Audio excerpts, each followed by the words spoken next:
Welcome to Bits and Pieces Quilting. Today, we're going to turn a cross-stitch project into a pillow, so stay tuned.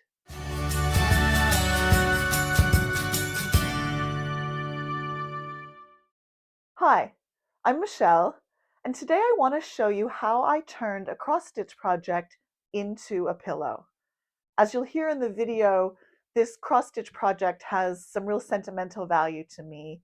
It was a project started by my aunt, and when she passed away a number of years ago, we found it in her craft supplies. So as a tribute to Annie Barb, I want to finish this and turn it into a pillow for my own use and as a great memory of my aunt. Let's dive right in. This is the cross-stitch project that I want to turn into a pillow. This was started by my Aunt Barb, and unfortunately she passed away in 2016. And when we were cleaning out her craft room, we found this partially finished sampler cross stitch. And I thought it would make a lovely tribute to finish it for her, and then I'm going to turn it into a pillow. I have a little bit of experience working with cross stitched to turn them into wall hangings and pillows. Let me show you a couple of examples. So this was a Halloween Halloween cross stitch I did a number of years ago. Turned it into a little wall hanging. It's got a little hanger on the back here to hang it from the wall, or you can just leave it as a little decorative table topper. Same thing with these cute little sheep, chicken, and pig done on really, really fine linen. I think I bought this in Ireland years ago. Made this into a little wall hanging. And then finally I have this larger angel that I also made. I sometimes put this on the top of our dresser, on top of our nightstands. The little angel has some buttons in her hands and a button here and a few little beads on her wings. So super cute. I also sometimes turn them into pillows. So you may have remembered this from a completed projects video, but these are my little Dutch houses that I turned into a pillow. And I'm going to use this same technique, sort of bursting out of his pillow form. I'm going to use this same technique to turn Annie Barb's cross stitch into a pillow. I have purchased a pillow form at my local fabric shop. This is 51 centimeters square, which is about 18 inches square, I think. So I'll have to keep that in mind as I'm making this project into the pillow. I will probably make it, I'll open this up and measure it really carefully, but I'll probably, well, let's open it up now. I'll probably make it a little, the final sandwich a little small because I think this is not the best pillow. And so I think I want it a little bit tight, sort of the way that this one is, so that it's a nice plump pillow, as opposed to this full size, so that it's kind of flat and there's some holes in it. So let's see, this is, yeah, 18 or 19 inches, depending on how you measure that. I might aim for a 17-inch final product so that it squishes it up a little bit. But we'll keep that in mind as we go along. And so the first step is to decide what fabric to go with this. And I have picked this green out of my collection because I think this is going to work really well with the project. So this is the fabric I'm going to put around it and use for the pillow. I think that really nice forest green sets off the trees and sets off the vibe of the project. I like this width, but I'm going to have to make sure that the math is right so that we get a 17-inch square pillow. So I'll probably need narrower sides and wider top and bottom in order to make this fit the pillow form I have. So the first step here is to also decide how far away I want my fabric from the stitching. Do I want it up nice and close, or do I want to give it a little space? And I think I probably want to give it a little bit of space. So if we start to think about what that means, if I want to give it maybe a 1/4 inch of space, then I need a 1/4 inch for my seam allowance. But maybe do I want a 1/2 inch? I think maybe I want a 1/2 inch. So if I want a 1/2 inch of space showing, I need to trim this to 3/4 of an inch because I want a 1/4 inch for seam allowance. So starting on this side, because I'm right-handed, I'm going to look at the stitches that are farthest to the edge, and I'm going to use those as my guide along the 3/4 inch line on this ruler. And then I'm just going to take my rotary cutter and slice. I think I'm going to get a longer ruler so that I can do it safely in one cut. I don't want to be sliding my ruler around on the Aida cloth, and this is the sort of situation where you measure 3 times and cut once. You don't want to make a mistake here. So this ruler is a little harder to read. This 3/4 of an inch line is hitting the top of all of this stitching, and I have one little stitch that goes over, and I'm happy with that. I'm just going to leave that. So I'll give that a slice. Come down here on this side, set it at 3/4 of an inch, slice, and then over here for 3/4 of an inch. And now I can use the other sides to make sure that it's square, 3/4 of an inch. All right, whew, a little bit stressful. You don't want to mess that up. So there we go. Now that should give us a nice even border all the way around. And so now if I want my pillow to finish at 17 inches square, let's do that math. All right, so here's the thing.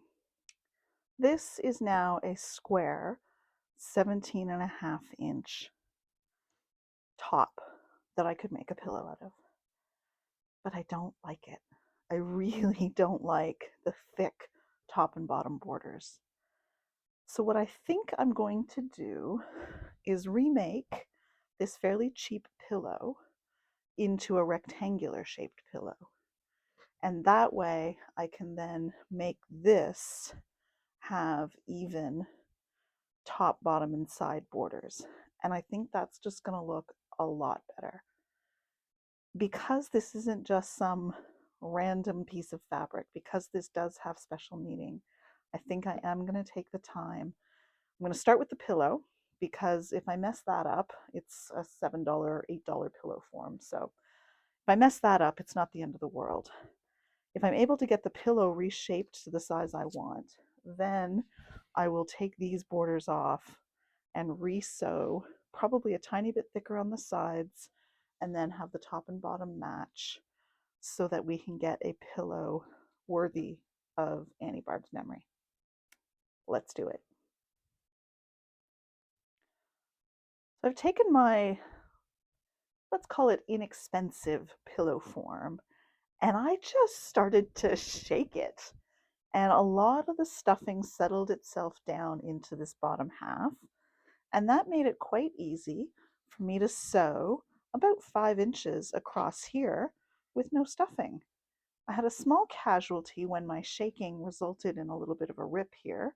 So I need to figure out how to fix this little tear. But my pillow form, which was once square, is now rectangle, and it's nice and poofy as well, which is what I was aiming for by making the original project a little bit smaller. So this is quite poofy now. So on to the cross fit to fix this and to resize the cross stitch. So I'm back with new borders. I decided that I really wanted to make the cheap, inexpensive pillow form fit the project I was working on, rather than trying to make this project, which has sentimental value, fit the cheap pillow form. So, repaired the pillow form, and I think we've now got a great shape to continue on with this project. Ultimately, in the end, I've adjusted the math, so ignore all the math earlier. I left all of that in, though, because I think the message here I want to convey is to listen to yourself. If something doesn't look right, stop and take a look and ask yourself why, and ask yourself if it's really worth the time and effort to make it right. And for me in this instance, it absolutely was. So I've added 3.5-inch borders to all 4 sides. So they're nice and even and they're wide. And so the finished width now is, what's the finished width? The finished width is about 19 3/4. But by the time I take in at least a 1/4 inch and maybe even a 3/8 of an inch seam allowance as I sew the back of the project to the front of it to make the pillow, I'm going to shorten that down probably to 19 inches in the end. And with the newly kind of restuffed pillow form, I think 19 inches is going to be just fine. And then in terms of the length, or sorry, the width, I've got 15, almost 15 and a half, 15 and 3/8. And again, by the time I take in seam allowances and things, I'm probably looking at about 14 and a half inches. And I think 14 and a half inches on this pillow form is going to work out really well. So I'm happy with that. So the next step, I'm actually going to treat this like a quilt. I'll get a piece of scrap batting and I'll find something, probably just some scrap fabric. I have this piece that I might use. I think it's the right size. Yep, just a piece of fabric in the back with the batting. And I'm just going to lightly quilt this. I'll probably stitch in the ditch around here and then maybe put just a little bit of free motion quilting in the borders. I want to be sure that I cover the stitching with something. And in this case, it is going to be backing and batting. And then it'll just give it a little bit more substance. So I'm going to go and do that and show you the final quilt sandwich once I have that finished. I've finished sewing my quilt top with the cross stitch. I've just made literally a little quilt sandwich with a piece of fabric that is just left over from other things. I put a little 1/4 inch or so top stitching around the edge. I did a stitch in the ditch right around the edge of the Aida cloth and then put a little bit of free motion into the border. So I'm happy with that. It is quite poofy in the middle, but it's a pillow in the end. So I think I'm going to enjoy having that little poofiness come out of the center. The next step is to get the backing ready before I trim this down. So this is my backing, and I have cut this to the same width of the project. And then I've got just a length of fabric here.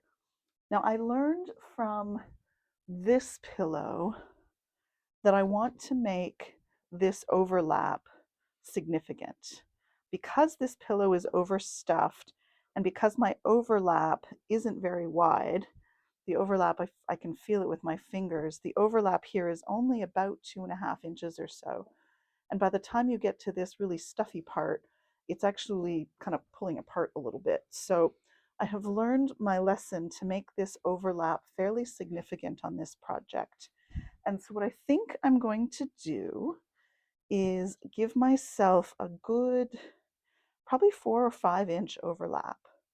So that would mean my my final project here is about 19 and 3/4. So I am thinking I might cut each piece maybe 13 inches. That should give me about a 5-inch overlap in the center.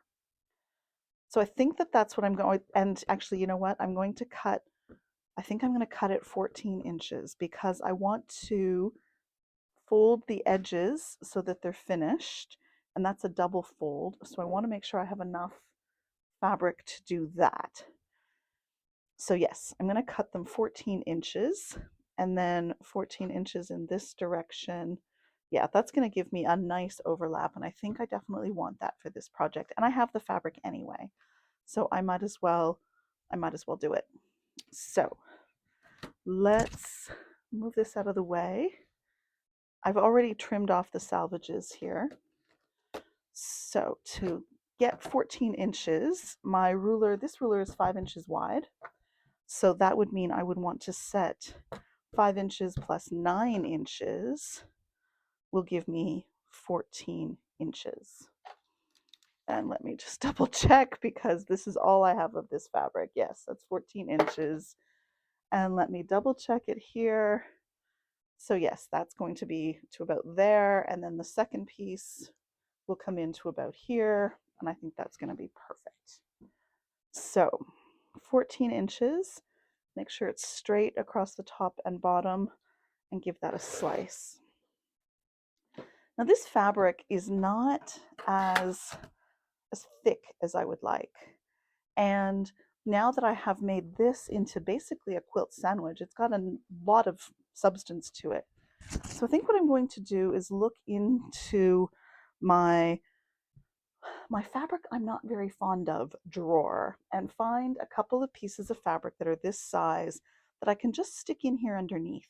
So it'll be 2 layers of fabric thick.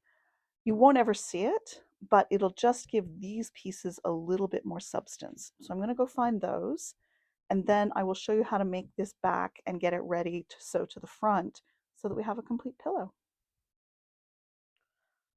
So I remember watching Bonnie Hunter once, and she said, if your fabric is still ugly, you just haven't cut it small enough. So this I've just pulled out of my not very fond of it drawer. And it's, it's not terrible, but it's just not a fabric I'm really fond of. So this is going to be the substance fabric, because despite it being not my favorite, it's an incredibly high quality piece of fabric. It just feels great. So what I'm going to do now is I'm going to put these right sides together, and I'm going to do a 1/4 inch seam so that it's almost like creating a lining. So let me go make these seams, and then I will show you how I'm going to put this backing together. So I've sewn my backing piece to my lining piece, and I sewed it with a slightly larger than 1/4 inch seam allowance. It's probably 3/8. Then I pressed the seam open, folded them wrong sides together, and then pressed that nice and flat. On the other piece, I've also added at about a 1/4 inch a nice top stitch here to capture those seams on the other side and to give it a nice solid edge.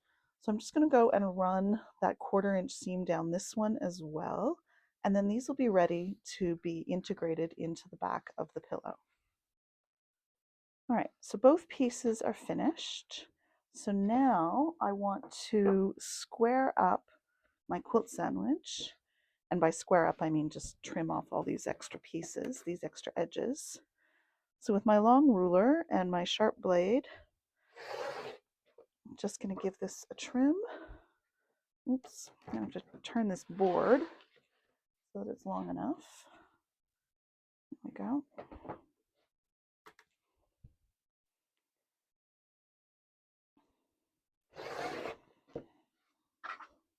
I'm not going to worry about those little edges. I'm going to use probably a 3/8 seam allowance.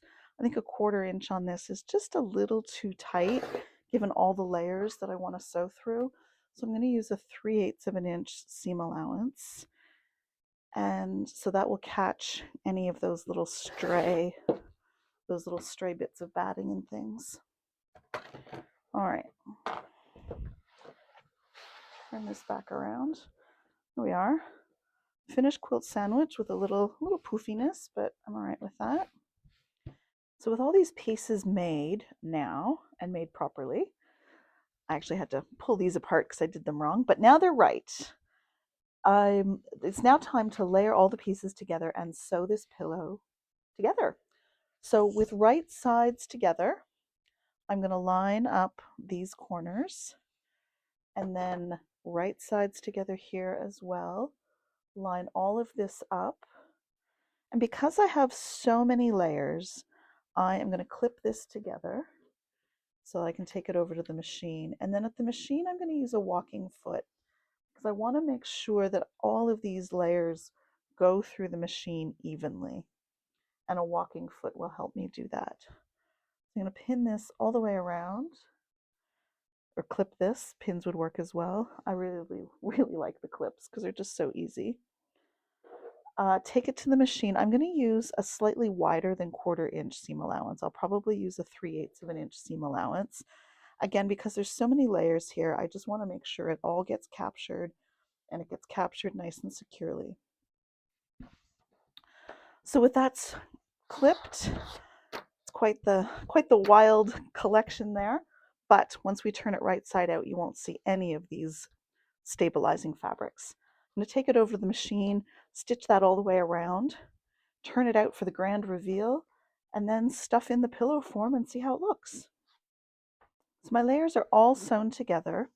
I made sure to back stitch over the areas where these flaps overlap. So there's the 2 spots on both top and bottom where those flaps come together. I wanted to make sure that that was nice and strong because there will be some pull there. So I back stitched. So the next step is to clip these corners so that they turn inside out nice and sharp. I also back stitched around the corners just to give a little bit of stability, extra stitching in the corners as well. All right, so the corners are clipped, and now we turn it right side out. Very excited to see how this turned out. I'm going to just use my fingers, I think, to push these corners out. Actually, I think maybe I'll grab my bone folder to push those corners out nice and sharp. My bone folder is in my favorite inexpensive tools video. It's a great tool to do this, to get nice sharp corners.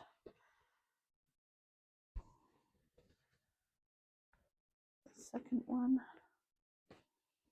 I'm really glad I had that extra fabric for a really wide overlap. I think this is going to be really, really nice for this pillow. This is what you get when you're just sort of experimenting and not really working from any kind of pattern. It's more from experience than precision. Turn this side out. Push the corners out.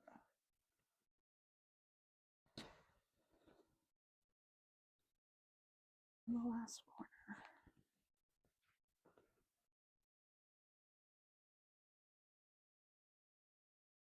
All right, there we go. Oh, that's so cute. I need to decide if I'm going to iron it or not. I don't think I will. I think I'm just going to stuff it. Well, maybe I'll just press it down like this and then stick the pillow form in. Oh, that's cute. That's super cute. And there's the pillow form. So I think that's going to work really well. So now to get this into here.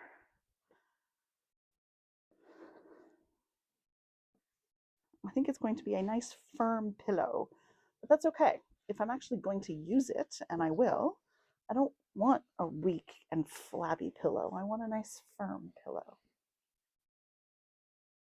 So that's one side. And this is why I'm really glad I put some extra stitching in those overlap areas, because this is a bit of a wrestling match to get this in here.